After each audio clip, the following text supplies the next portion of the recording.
पंजाब कांग्रेस के पूर्व अध्यक्ष शमशेर सिंह दूलो ने कहा कि हाईकमान की ओर से टकसाली नेताओं की अनदेखी पार्टी को भारी पड़ सकती है। आपको बता दें कि टिकट बंटवारे से नाराज हुए शमशेर सिंह दूलो ने पार्टी हाईकमान को पत्र लिखकर अपनी नाराजगी जाहिर की है, जहां दल बदलू उम्मीदवारों के टिकट पर पुनर्विचार करने की मांग की गई है।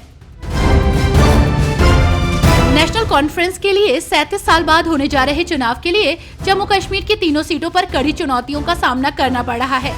विपक्ष के आगे इस बार नेशनल कॉन्फ्रेंस खुद को काफी पीछे मान रहा है, तो वहीं कश्मीर में अब्दुल्ला परिवार के लिए करो या मरो जैसी स्थिति बनी हुई है। तीनों सीटों पर अलग अलग चरणों में मतदान होना है। कर्नाटक की कांग्रेस सरकार ने प्रज्वल रेवन्ना दुष्कर्म मामले में पीड़ितों को वित्तीय सहायता देने का ऐलान किया है।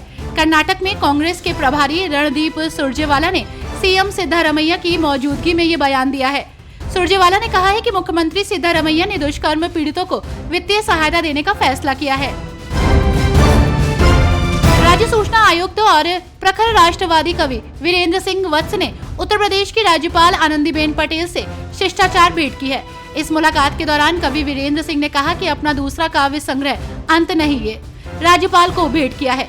साथ ही उन्होंने रामलला पर आधारित गीतों की प्रतियां भी राज्यपाल बेन को सौंपी हैं। नेशनल कॉन्फ्रेंस के अध्यक्ष फारूक अब्दुल्ला ने भाजपा पर निशाना साधा है। साथ ही कश्मीर के मतदाताओं से लोकसभा चुनाव के लिए वोट डालते समय ईवीएम में हेरफेर की संभावना के प्रति सतर्क रहने को कहा है। फारूक अब्दुल्ला का कहना है कि सभी मतदाताओं के लिए ये जानना महत्वपूर्ण है कि ईवीएम एक चोरी की मशीन है, जहां मतदान के लिए आप पहचान की प्रक्रिया से गुजरेंगे और जिसके बाद आपकी उंगली पर स्याही लगाई जाएगी। महाराष्ट्र में छत्रपति शिवाजी महाराज के वंशजों की 2 गद्दियां हैं, जहां पहली गद्दी सातारा है, जिस पर शिवाजी महाराज के बड़े बेटे छत्रपति संभाजी राजे के 13वें वंशज आसीन छत्रपति उदयनराजे भोसले विराजमान है। तो दूसरी ओर कोल्हापुर की गद्दी पर शिवाजी महाराज के दूसरे बेटे राजाराम के 12वें वंशज उनकी विरासत संभालने में लगे हुए हैं।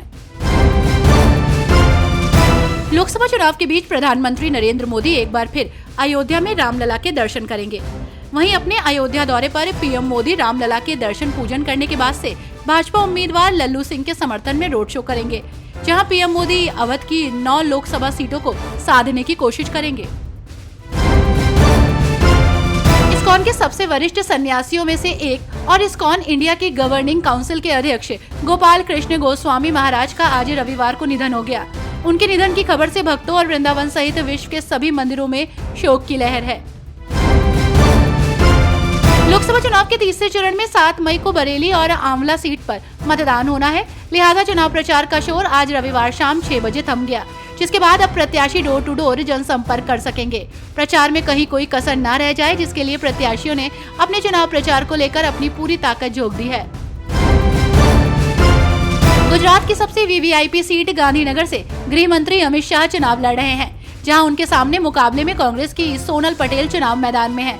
सोनल पेशे से आर्किटेक्ट हैं और पार्टी की महाराष्ट्र सह प्रभारी भी हैं।